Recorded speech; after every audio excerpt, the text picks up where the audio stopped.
Biarlah ini menjadi kerinduan setiap kami Tuhan, ketika kami datang dalam hadirat-Mu Tuhan, ketika kami datang dalam rumah-Mu Tuhan. Menjadi satu kerinduan dalam setiap kehidupan kami untuk kami menyembah Engkau Tuhan, untuk kami mengagungkan nama-Mu, untuk kami membesarkan nama-Mu Tuhan. Karena kami tahu Tuhan bahwa Engkau Allah yang besar Tuhan, Engkau Allah yang luar biasa Tuhan, Engkau Allah yang dahsyat dalam setiap hidup kami Tuhan. Dan kami percaya Tuhan, apapun yang kami hadapi hari-hari ini dalam hidup kami percaya Tuhan, ketika kami menaruh pengharapan kami di hadapan Engkau Tuhan, kami percaya akan ada pertolongan-Mu yang begitu dahsyat yang terjadi dalam setiap hidup kami, dalam keluarga kami, dalam pribadi kami, dalam usaha kami, dalam pelayanan kami, dalam sektor apapun. Kami percaya Tuhan bahwa Engkau adalah pengharapan kami, Engkau adalah kekuatan hidup kami. Terpujilah nama-Mu. Kami bersyukur Tuhan untuk pagi hari ini kami mau siap untuk mendengarkan firman-Mu Tuhan, dan percaya Tuhan bahwa Engkau mengurapi setiap kami pada pagi hari ini dan mengurapi hamba-Mu. Terpujilah nama-Mu di dalam nama Tuhan Yesus Kristus. Haleluya. Amin. Oke, shalom Bapak Ibu. Puji Tuhan, kita percaya bahwa semua kita dalam keadaan baik, semua kita dalam keadaan sehat. Kita percaya bahwa kita semua dalam perlindungan Tuhan. Oke, puji Tuhan Bapak Ibu, ketika saya merenungkan pesan Tuhan minggu ini bicara tentang berjalan mengatasi gelombang, sebenarnya Tuhan mau bawa setiap kita kepada dimensi yang baru. Amin. Tuhan mau bawa kepada kita kepada suatu hal yang baru yang belum pernah mungkin kita hadapi, yang belum pernah mungkin kita alami dalam hidup kita masing-masing. Tetapi dengan pesan Tuhan ini, Tuhan mau bawa setiap kita untuk kita berjalan mengatasi gelombang. Nah, mari Bapak Ibu kita baca di dalam Matius 14 ayat yang ke-24 sampai 29. Kita akan baca secara perlahan-lahan Bapak Ibu, saya akan bacakan. Matius 14 ayat 24. Matius 14 ayat 24, demikian firman Tuhan. Perahu murid-muridnya sudah beberapa mil jauhnya dari pantai dan diombang-ambingkan gelombang karena angin sakal. Kira-kira jam 3 malam datanglah Yesus kepada mereka berjalan di atas air. Ketika murid-muridnya melihat dia berjalan di atas air, mereka terkejut dan berseru, "Itu hantu!" Lalu berteriak-teriak karena takut. Ayat 27. Tetapi segera Yesus berkata kepada mereka, "Tenanglah, aku ini, jangan takut." Lalu Petrus berseru dan menjawab dia, "Tuhan, apabila Engkau itu, suruhlah aku datang kepadamu berjalan di atas air." Kata Yesus, "Datanglah." Maka Petrus turun dari perahu dan berjalan di atas air mendapatkan Yesus. Nah, pesan Tuhan minggu ini yaitu berjalan mengatasi gelombang. Nah, saya katakan tadi awal bahwa saya percaya ketika saya merenungkan firman ini, Tuhan mau membawa kita kepada dimensi yang baru. Tuhan membawa kita kepada sesuatu yang mungkin bagi manusia, mungkin bagi orang-orang yang lain, mungkin bagi orang yang tidak mengenalkan Tuhan, ini hal yang mustahil orang yang berjalan mengatasi gelombang. Nah, bicara tentang gelombang, kan itu bicara tentang sebuah tantangan. Bicara gelombang, itu bicara tentang masalah dalam hidup ini. Dan ini sudah dibahas oleh rekan-rekan, hamba Tuhan yang lain. Dan kita percaya bahwa gini, setiap orang yang hidup yang ada di dunia ini itu tidak lepas dari apa yang namanya gelombang kehidupan. Dan semua orang pasti akan menghadapi. Nah, Bapak Ibu, ketika kita berpergian ke suatu tempat, mungkin kita mau ke Padalarang, atau kita mau ke Jakarta, atau kita mau ke Bogor. Nah, ketika kita lihat, aduh, ini jalanan macet sekali. Jalanan macet sekali dan butuh waktu untuk kita mungkin pergi ke Bogor, atau pergi ke Jakarta, atau pergi ke Padalarang. Ini memakan butuh waktu yang lama. Nah, akhirnya kita mengambil satu keputusan bahwa kita akan mengambil lewat tol. Dan kita beranggapan bahwa ketika kita melewati tol, itu kita akan menghindari segala hambatan yang akan kita tuju dan mempersingkat waktu. Itu kan pikiran kita. Ketika kita lewat tol, itu akan bebas dari hambatan. Nah, mungkin itu sekilas dari pikiran manusia. Tetapi tidak seperti itu Bapak Ibu. Kalau kita menyadari, ternyata gini, ketika kita berjalan di jalan tol, itu kan jalanan kosong, gak ada hambatan sama sekali. Nah, besar kemungkinan gini, bisa juga terjadi kecelakaan. Ketika apa? Ketika pengemudi itu lengah, ketika pengemudi itu ngantuk. Perhatikan gini, ada berapa banyak orang mengalami satu kecelakaan di area tol. Kenapa? Karena dia lalai. Karena dia ngantuk. Bukan hanya terjadi mungkin ada hambatan di depan, mungkin karena ada mobil di depan, tetapi dikatakan sebagai kecelakaan tunggal karena dia lalai, karena dia lupa, mungkin karena dia ngantuk selama perjalanan. Nah, bicara gelombang, hambatan itu bukan hanya saja terjadi di depan kita. Bukan hanya saja terjadi ada suatu rintangan, ada suatu halangan di depan kita, tetapi itu bisa terjadi karena kelalaian kita, karena kelengahan kita, karena ketidaksiapan kita sebagai anak-anak Tuhan. Kita gak siap, kita lalai, kita lengah. Akhirnya gini, Tuhan izinkan gelombang itu terjadi dalam hidup kita.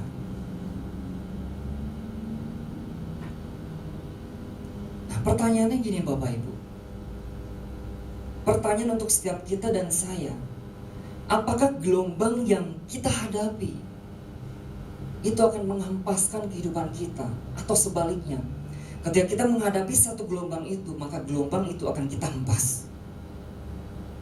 Ada dua pertanyaan dalam setiap hidup kita. Apakah kita tergerus dalam gelombang itu, atau kita menghempas gelombang itu dan kita mengalami satu kemenangan di dalam Tuhan? Kita mengalami satu kemerdekaan di dalam Tuhan. Nah, melalui pesan Tuhan ini, Tuhan berpesan kan, berjalan mengatasi gelombang. Berjalan mengatasi gelombang. Kan artinya setiap kita harus berjalan mengatasi gelombang, bukan di bawah gelombang. Nah, kalau di bawah gelombang kan berarti gelombang mengatasi hidup kita. Gelombang itu, tantangan itu mempengaruhi hidup kita.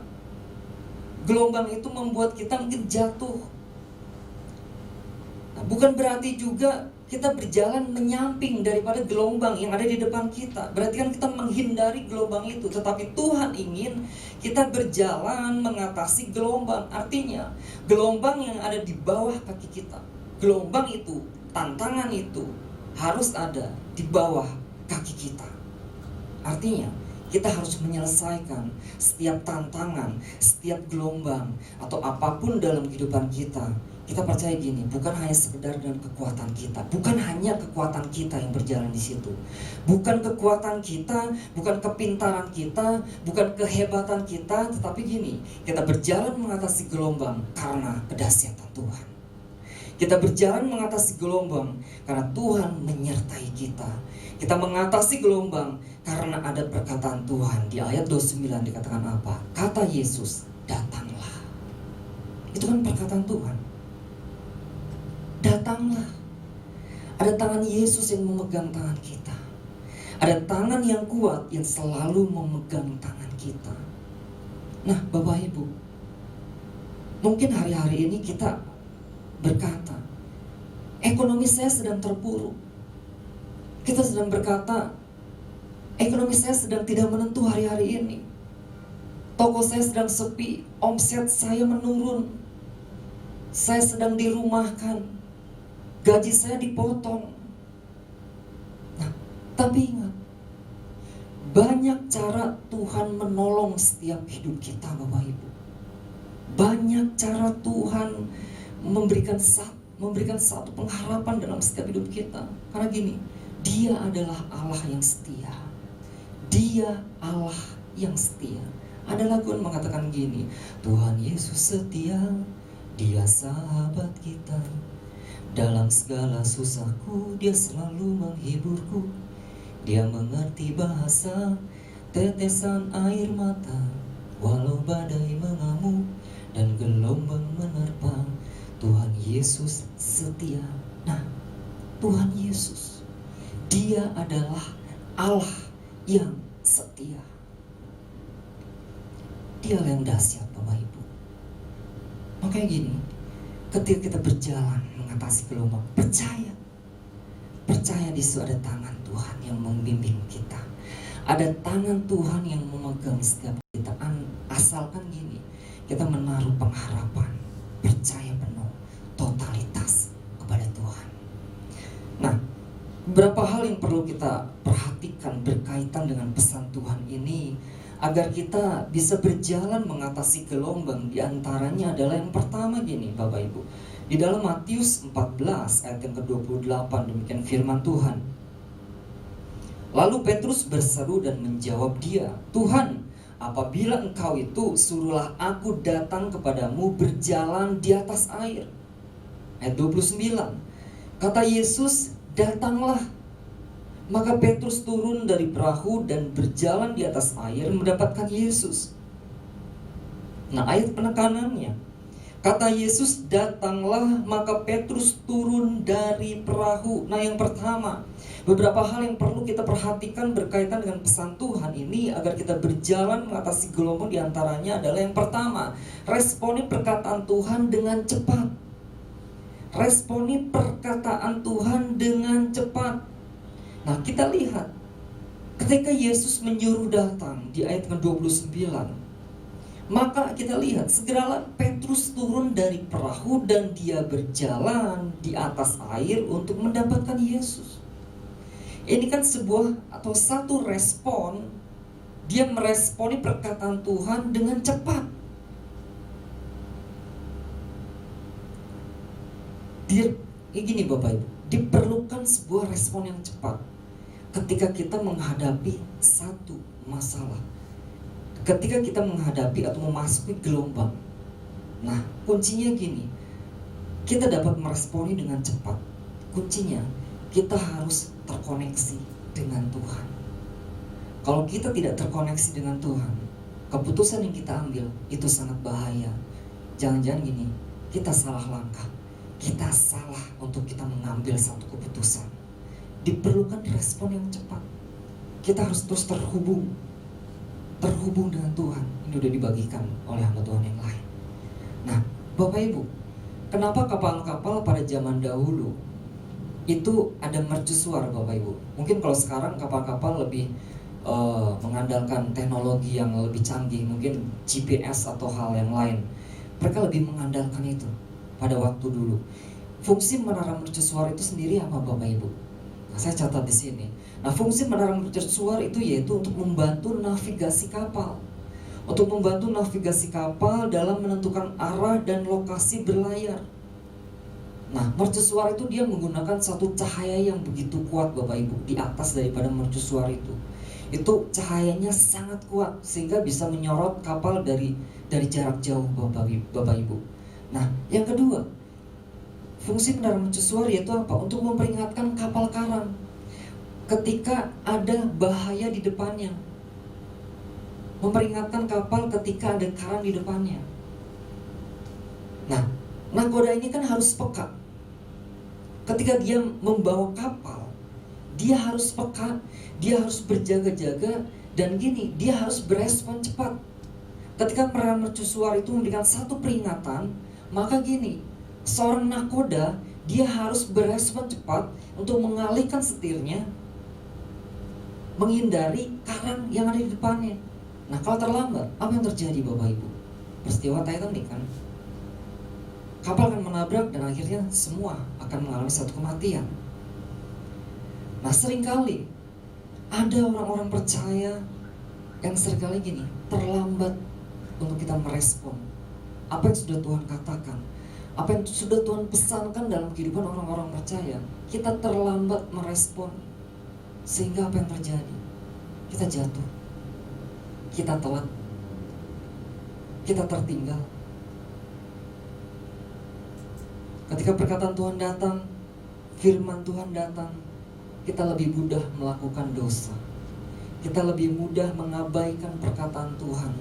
Kita lebih mudah mengabaikan pesan Tuhan. Engkau harus ke sana. Ketika engkau menghadapi satu gelombang ini, engkau harus ke sini, engkau harus ke sana, engkau harus lurus, engkau harus berhenti datang kepada Tuhan. Tetapi kita mengabaikan itu.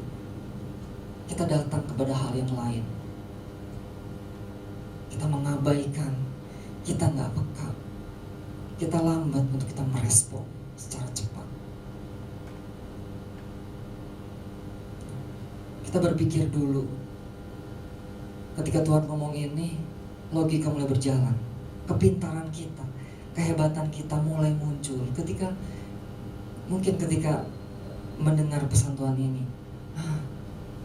saya lewat sini, jangan-jangan nanti saya bisa jatuh. Ketika saya mengatasi gelombang ini, jangan-jangan di tengah saya bisa tenggelam.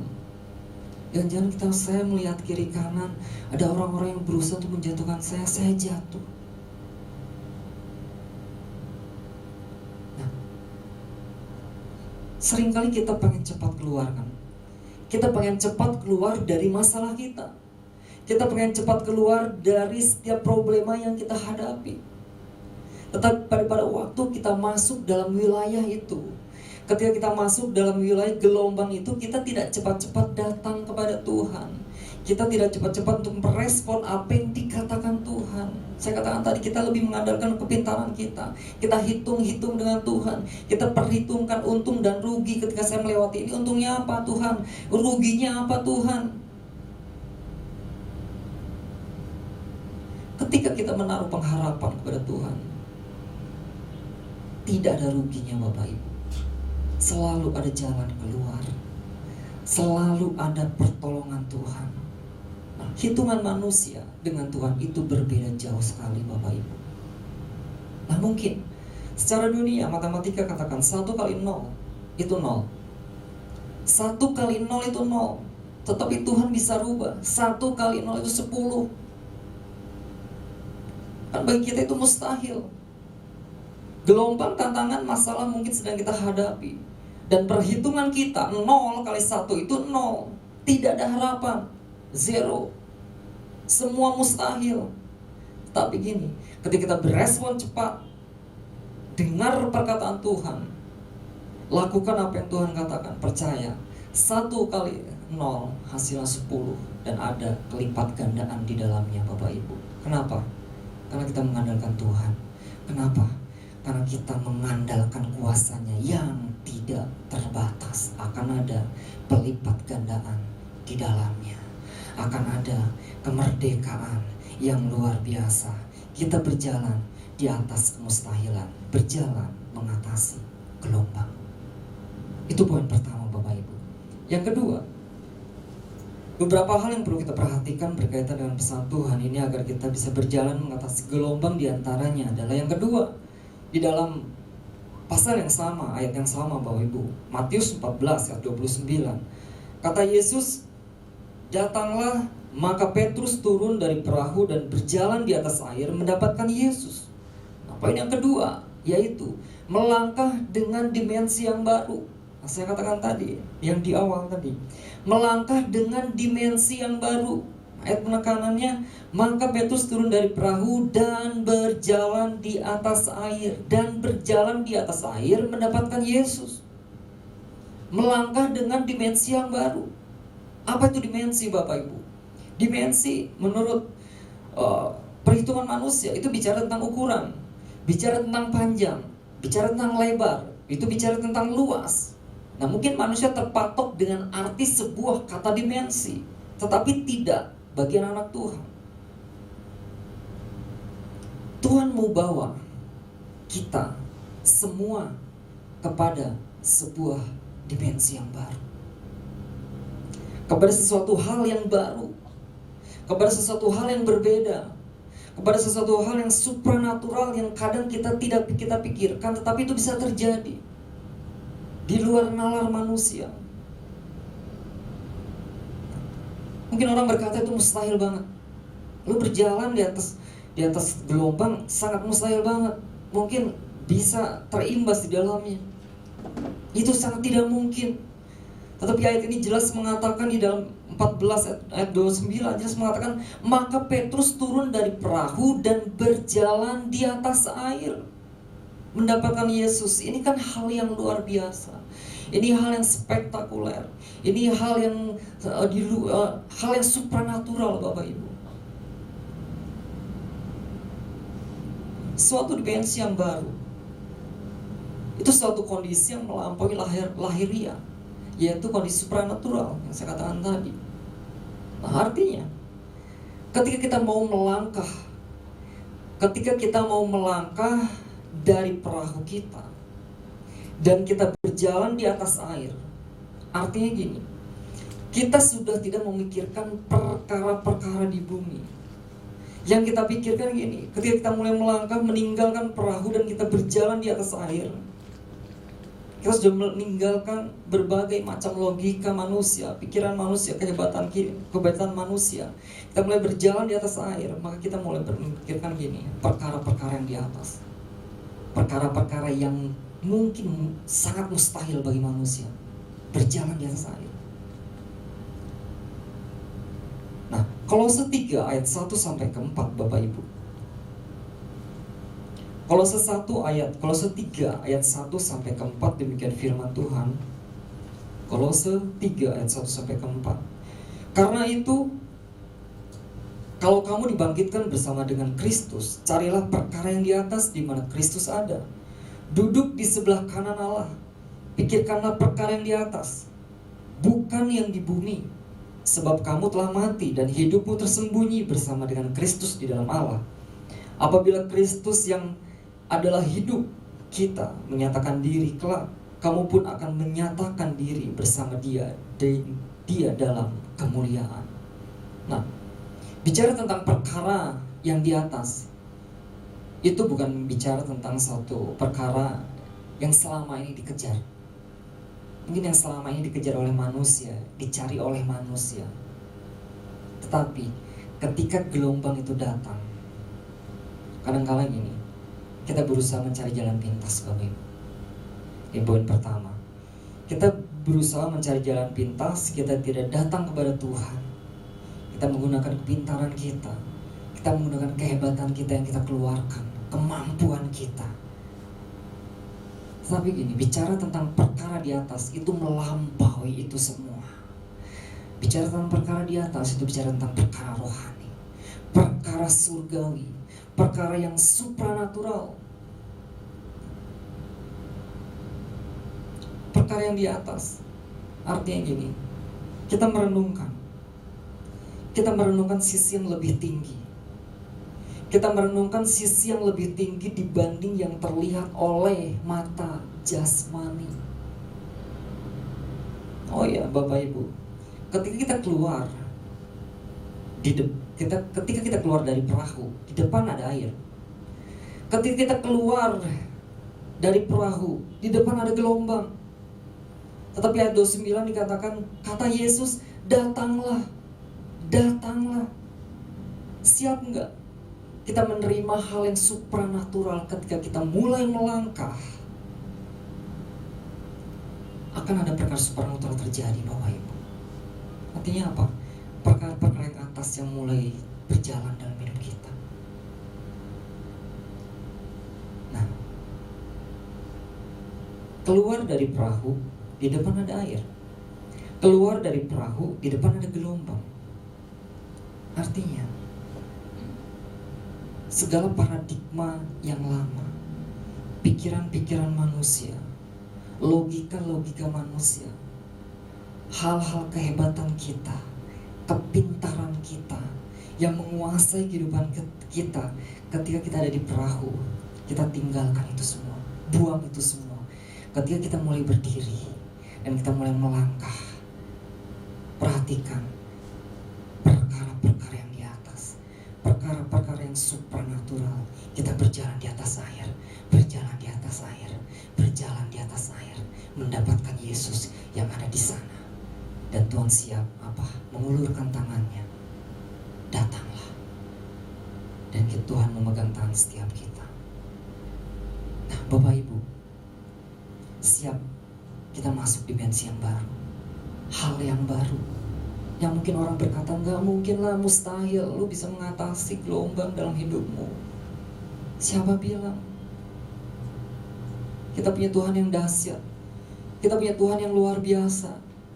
Respon itu, perkataan Tuhan dengan cepat, melangkah dengan dimensi yang baru. Oh ya betul, ketika kita melangkah dalam satu buah gelombang, itu satu hal dimensi yang baru yang kita harus membuang hal-hal yang logika kita, dan kita masuk hal yang supranatural. Kita harus mengandalkan totalitas bahwa Tuhan itu bekerja penuh dalam hidup kita. Nah, mari Bapak Ibu, setiap kita pada pagi hari ini, termasuk saya juga, berjalan mengatasi gelombang, kita harus pikirkan perkara-perkara yang di atas, masuk dalam dimensi yang baru. Artinya, merenungkan sisi yang lebih tinggi dibanding yang terlihat oleh mata jasmani. Yang pertama, responi perkataan Tuhan dengan cepat. Yang kedua, melangkah dengan dimensi yang baru, yaitu apa? Perkara-perkara yang supranatural, perkara-perkara rohani, perkara-perkara surgawi. Mari Bapak Ibu pagi hari ini yang terus datang kepada Tuhan, percaya kepada Tuhan. Apapun yang kita hadapi hari-hari ini, Tuhan itu dahsyat, Tuhan itu setia, Tuhan itu luar biasa, Tuhan itu adalah sumber pengharapan dalam kehidupan kita. Mari kita satu dalam doa. Bapa, dalam nama Tuhan Yesus, terima kasih Tuhan untuk pagi hari ini. Kami bersyukur kepada Engkau Tuhan. Kami percaya Tuhan untuk pesan Tuhan minggu ini Tuhan, untuk kami mengatasi, untuk kami berjalan mengatasi gelombang. Kami percaya Tuhan, untuk kami mengatasi gelombang, ada Tuhan di sana. Ada Tuhan yang terus menolong setiap kehidupan kami. Ada tangan-Mu yang begitu dahsyat, tangan-Mu yang begitu kuat yang terus menopang setiap kehidupan kami. Kami percaya Tuhan, Kau membawa setiap kami kepada hal yang baru, kepada dimensi yang baru, hal yang supranatural, untuk kami mengalami hal yang lebih lagi di dalam Engkau Tuhan. Perkara-perkara yang sangat dahsyat yang terus mau Engkau kerjakan dalam hidup kami sebagai anak-Mu Tuhan. Mari pada pagi hari ini Tuhan akan terus penuhi setiap hidup kami dengan kuasa-Mu, dengan urapan yang daripada Engkau memenuhi setiap kami Tuhan, sehingga kami mampu untuk kami menjalani setiap kehidupan kami. Karena Engkau selalu menyertai kami. Engkau juga memberkati gereja di tempat ini Tuhan. Engkau juga memberkati gembala kami Tuhan. Engkau terus memberikan satu pewahyuan yang baru, terus memberikan satu urapan yang begitu dahsyat dalam kehidupannya Tuhan. Engkau juga memberkati jemaat-Mu yang ada di gereja ini Tuhan. Engkau menyerahkan setiap kehidupan kami dimanapun kami berada, di dalam satu penyertaan dan kekuatan yang daripada Engkau, dalam pengurapan yang daripada Engkau Tuhan. Terpujilah nama-Mu, di dalam nama Tuhan Yesus Kristus. Haleluya. Amin.